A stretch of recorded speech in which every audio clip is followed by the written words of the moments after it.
Right, let's take you back to our continuing coverage of the hashtag EndSARS protest, which has continued in spite of governments adhering or meeting with the demands of the protesters. Now, protests are still ongoing in different parts of the country, and TVC News' Uzon Naonoye is at Ikeja, Lagos, where a protest is ongoing, and he joins us via phone. Uzon, quickly bring us up to speed. What is going on where you are with regards to the protests? Why are they still protesting in spite of government saying we are going to do what they have demanded? Well, I arrived there about 30 minutes ago, and I saw some hundreds of young persons.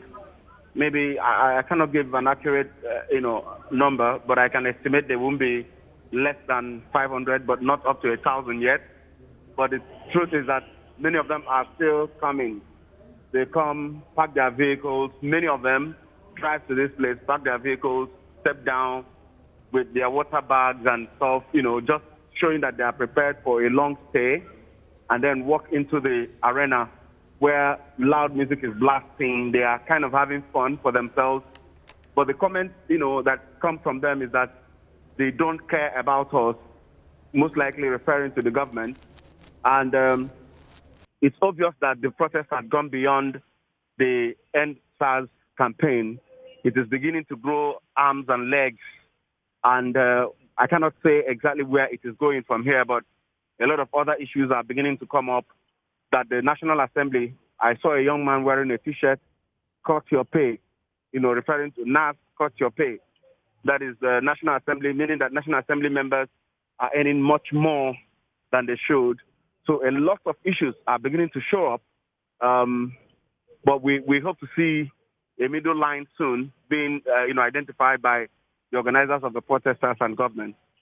That is where I'd like to take my question from, Uzon, because a lot of Nigerians are concerned that if government is willing to shift grounds, that perhaps these protesters should begin to consider shifting grounds to see how government moves in the aspect of walking the talk. I wonder if you see that happening anytime soon from what you're seeing. The feeling on the streets of Lagos is that government is not sincere with what it is doing.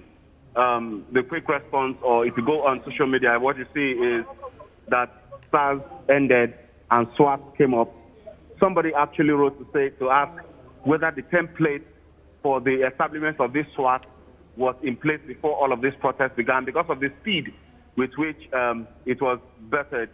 And the information from the Inspector General of Police yesterday saying that all operatives of SARS should report to Abuja for training suggests that the same set of people are going to be moved into the new tactical squad that is being established.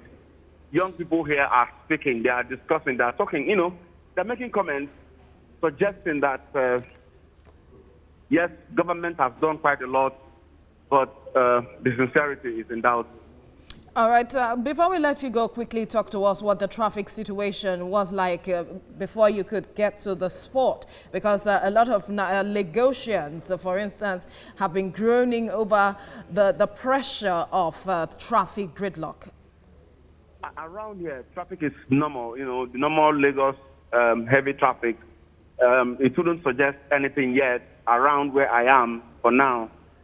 Before the day goes over, I intend to move around more and to see more what is going on. But here right now and around this area, the traffic is the typical Lagos traffic. All right, Uzon Naonoye, we keep tabs with you for more developments from the protest. Thank you for bringing us up to speed.